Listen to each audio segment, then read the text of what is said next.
fiesta, 1, 2, 3, 4, a ritmo de rock, recibir al precandidato a la presidencia del Frente Amplio, Oscar Andrade. ¿Cómo le va? ¿Cómo estás? Lo más bien, Cris, acá, en recorrida. En recorrida de una campaña, ¿cómo la vas llevando? A ver. Una campaña que creo que tuvo un viraje este año importante, que falta mucho, o sea, la política hoy tiene una dinámica muy fuerte y genera sorpresas, o sea, capaz que la sorpresa más notoria de esta campaña electoral, la uno, es la irrupción de Sartori, que de la nada, de que nadie conociera, interpela al sistema político uruguayo fuertemente, de la nada, de que nadie conociera, aparece como el segundo en uno de los partidos grandes, y con un porcentaje de arriba de una cuarta parte según las encuestas, por más que las encuestas han demostrado una enorme dificultad en poder leer el comportamiento electoral, y irrumpe una figura de la nada, nadie podía prever, o sea, tiene esas volatilidades. El Partido de la Gente llegó a marcar 5 o 6 puntos en las encuestas, en algunas hoy está marcando menos de 1, tuvo un colapso, irrumpe el Partido Militar, pero independientemente de esa volatilidad, yo creo que claramente estamos en un 2019 que muestra un Frente Amplio con muchos niveles de coherencia, con un programa único, con una campaña unitaria, sin grandes chispas entre los candidatos, cuidando el proceso de unidad, con relaciones de fraternidad, y a una oposición que está en un estado más complejo. O sea, se disolvió la alternativa casi como un récord Guinness a menos de 2 semanas de haberse fundado, el Partido Colorado que vuelve a estar bajo la égida de Sanguinetti, lo que es una demostración de dificultades notorias para construir nuevos liderazgos, el Partido Nacional en una batalla campal interna brutal, donde un día lees el diario y la Rañaga acusa a la calle de doble discurso, al otro día la calle acusa que los que firmaron la campaña de la Rañaga lo hicieron sin leer, al otro día Antía de que es una comadreja, Sartori, un juicio, o sea, una interna extraordinariamente complicada del partido que tendría que articular su política con Novik, con Manini y con Sanguinetti para gobernar, ¿no? O sea, de una partecita de la oposición. Es tremendo lo que estás diciendo, ¿no? Sí, claro. Cuando hablas de esa composición. Esa es un poco la articulación. Todos contra FA, ¿no? Yo creo que un gobierno, todavía no sabemos cuál puede ser el programa de la oposición. Es un programa que va a tener que articularse entre estas fuerzas. Bueno, a ver. Lo que sí yo adelanto es que un programa que articule a Manini, más Novi, más Sanguinetti, más el herrerismo, es un programa que claramente no se puede esperar otra cosa en términos de derechos que recorte. No. Nadie piensa que de ahí surjan iniciativas para fortalecer la actividad sindical, para fortalecer los derechos de la mujer, para fortalecer la economía social y autogestionaria, para fortalecer las políticas públicas sociales que atienden los sectores más vulnerables. O sea, claramente son orientaciones con antecedentes de promover el libre mercado, desregulación, flexibilizaciones, o sea, un poco ese es el panorama. Bastante claro por parte de la oposición, por más que todavía no está claro en la ciudadanía, y el Frente tiene que dejar bastante claro que nuestro programa va en otra dirección, ¿no? Lo que pasa es que aprendieron como los niños, ¿no? Yo no fui, ¿no? Sí, claro. Esto, las políticas sociales no las vamos a recortar, pero vamos a recortar. Vamos a ajustar el cinturón el primer año y después vamos a soltar la rienda. Bueno, en realidad yo te digo, todavía no tenemos el discurso de la oposición, porque el discurso de la oposición va a ser aquel que surja de los acuerdos que tengan que hacerse para enfrentar un balotaje. Entonces hoy lo que tenemos son pedacitos de la oposición, pero ya esos pedacitos esos pedacitos de la oposición dan para sacar apuntes, ¿no? Porque en realidad, a ver, yo leí el programa del Partido Nacional en el costado el de la calle Pou. Sí, el de la Rañaga tiene 24 páginas y el de Sartori tiene 24. El de una parte del Partido Nacional, de quien es el candidato favorito.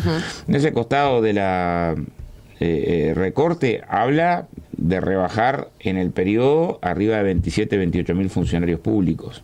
Y esa es una discusión que dicha así no dice nada, porque en definitiva este debate, si precisás más o menos Estado, depende para qué proyecto de país. Ya pongo un ejemplo, Cris. Supongamos que en el próximo periodo avanzamos en materia de cantidad de estudiantes que culminen secundaria. Sí. Entonces logramos que el 70, 80 o 90% de los estudiantes culminen secundaria e inicien la universidad. Esto implicaría que hay decenas de miles más de estudiantes universitarios. ¿Cómo haces eso con menos Estado? O sea, ¿cómo es posible que vos logres ¿no? Un resultado que está en los programas de todos los gobiernos, de todos los partidos, en el sentido de atender las dificultades en secundaria, incrementar la cantidad de estudiantes que van a la universidad. Y lo haces con menos Estado, pero que me explique. ¿No? O sea, pero que nadie me explique qué tipo de Estado quiere. ¿Cómo lo haces con menos docente? ¿Cómo lo haces con menos funcionario? ¿Cómo lo haces con los problemas que tenemos que atender para una segunda reforma de la salud? Donde parece también haber consenso en el sentido de una red de primer nivel de asistencia, ¿no? Fortalecer una red de primer nivel de asistencia en la salud. ¿Se hace con menos Estado?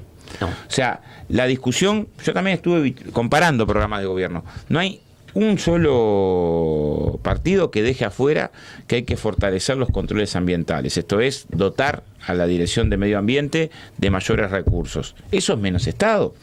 Entonces, lo que quiero decir es, muchas veces la discusión política, ¿no?, disocia el objetivo de 30.000 funcionarios medios públicos que sostiene 6.000 por año más o menos el programa del Partido Nacional con determinadas promesas electorales, porque entonces ¿cómo es posible que en determinadas áreas que son claves, que son muy sensibles, que son muy importantes, se alcancen objetivos? Entonces la discusión no es más o menos Estado. En todo caso sí, un Estado más eficiente, más dinámico, que se ponga a la cabeza de las transformaciones. Yo creo que, a ver, una de las partes medulares del programa del Frente Amplio es la que ubica un punto del producto para investigación más desarrollo. Sí. Llegar a un punto del Producto Bruto Interno son en torno a $600 millones, casi triplicar la inversión actual. Eso es más Estado, pero son más científicos. O sea, más científicos vinculando su conocimiento para el desarrollo productivo, para el cambio de la matriz. Entonces, más valor agregado. Lo que tenemos que discutir, en todo caso, me parece, es salir de las consignas y asociar esos objetivos macro con el desarrollo de las políticas más en concreto. Y ahí hay mucho debate de ideas que todavía está para darse. O sea, todavía recién está embrionariamente dándose el debate de ideas. O sea, el programa del Frente Amplio es claro en el sentido de incrementar la inversión pública social en la infancia. No nos puede avergonzar. Al contrario, ahí estamos haciendo un centro. Es claro en el sentido de aumentar los salarios más sumergidos y seguir incrementando derechos a los y las trabajadoras. Hay que hacerlo sin vergüenza. Yo hasta diría, como una frase de cabecera, si para vos, desde tu mirada, los derechos son un obstáculo para el desarrollo, sos de derecha. Para nosotros, los derechos son una condición para el desarrollo. Y ahí hay un debate filosófico, político, ético, profundo, que yo creo que todavía no hemos logrado instalarlo en la campaña con la fuerza. Pero el ejemplo de Macri, por ejemplo, donde está ocurriendo de todo, cuando las excusas que se dan desde el Poder Ejecutivo son verdaderamente, a uno le cuesta, dicen que estás menospreciando al ciudadano. El otro día estaban sacando la cuenta, Axel Kicillof, ¿no? Se le echó la culpa a la herencia maldita, después le echó la culpa a la lira turca, después le echó la culpa a Trump y China, y ahora le echa la culpa al gobierno que va a venir. Y hay claro. 1.300.000 nuevos pobres y 300.000 nuevos indigentes. No, es que pocas veces tuvimos una situación tan clara como la de hoy, en el sentido de demostrar el fracaso de las recetas, la reincidencia en el fracaso de las recetas neoliberales. O sea, el ascenso de Temer al gobierno, aparte de la falta de legitimidad del gobierno de Temer, estuvo acompañado de un conjunto de medidas de recorte de impuestos a los empresarios. En ese entonces el desempleo en el Brasil era de un 6,5%. El último dato disponible es de un 12,7%. O sea, la receta de rebaja impositiva, recortes laborales, es igual a multiplicación del trabajo. Lo que se multiplicó fue el trabajo precario. Trabajadores que antes hacían jornada de 8 horas hacen de 12, de 14, y bueno, claramente esto genera que haya menos cantidad de trabajadores ocupados. Y también genera el recorte en la inversión social, el recorte en la política salarial como relacionada, como forma de fomentar el consumo interno, menos salario, menos actividad económica, menos consumo interno y pérdida de puestos de trabajo que dependían del mercado interno. En definitiva pierden de todas partes. Entonces, el resultado último es duplicó el desempleo Brasil. Y aparecen candidatos que plantean estas medidas como mágicas. Y miren, yo voy a bajar los impuestos y bajando los impuestos, Uruguay pasará a ser Disneylandia, ¿no? Así es sencilla la explicación. Bueno, lo que tenemos alrededor no es Disneylandia, el tren fantasma tenemos alrededor. O sea, lo que tenemos alrededor es una película de Viernes 13. O sea, claramente es un desastre. Y este debate que lo instala inteligentemente Sanguinetti, creo que es el más inteligente de los candidatos de la oposición, con mucha distancia aparte, pero lo instala tangencialmente, casi como con un lamento, diciendo, bueno, se nos están yendo las inversiones para Paraguay. Lo que nos está queriendo decir es, bueno, ahí hay un modelo. Y uno analiza la economía paraguaya, es obvio que ha crecido la economía paraguaya, tiene indicadores de crecimiento sostenido, 15 años de crecimiento económico. De cada 100 trabajadores y trabajadoras paraguayos, 78 están en la informalidad, sin aportes a la caja. Es, junto con Honduras, el peor país en cantidad de trabajadores, que no alcanza siquiera el mínimo nacional. O sea, uno mira la realidad uruguaya y la indigencia en Paraguay multiplica por 30 la indigencia en Uruguay. O sea, no tenemos que ponerle más crudeza al modelo que nos están ofreciendo. Si miren, cuando te tiran la palabra competitividad, ¿no? Sí, nosotros la agarramos la palabra competitividad, pero no la espuria. O sea, la competitividad sobre la base de la calidad, la competitividad es sobre la base de la innovación, la competitividad sobre la base de la ciencia y tecnología, la competitividad sobre la base de un sistema de compras públicas que se articule favoreciendo las empresas que estén a la cabeza del punto de vista del cambio científico-tecnológico y más valor agregado. La competitividad vía formación profesional, tener los trabajadores y trabajadoras más altamente especializados. Hoy tenemos posibilidad de dar un salto, porque la UTU, que estaba deshecha, pasó de 19 carreras terciarias a 80 carreras terciarias, y ahí tenés energías renovables, mecatrónica, audiovisuales, o sea, se abrió, técnicos en lechería, se abrió la jugada en la UTU, pasó de 1.800 a arriba de 13.000 estudiantes terciarios la UTU, porque tenés una universidad en el interior con una potencia que nunca existió en la historia del Uruguay. O sea, hasta el 2004, 800 gurises por año entraban a la universidad en el interior. Hoy entran 4.000. No es que pasamos de 800 a 1.000, que sería un salto. Generación familiar también, y la ¿no? mayoría en el interior se nota más. O sea, en la universidad, por primera vez tenemos que supera la cantidad de estudiantes que ingresa de familia de trabajadores. Un 53% cuando era un 15%. ¿No? Antes solamente un 15% del contingente universitario provenía de familias de trabajadores. Hoy un 53%. Pero en el interior esto todavía es más. Es más de un 60%. Hay más de un 60% que son primeras de estudiantes terciarios, ni siquiera de universidad, terciarios en su familia.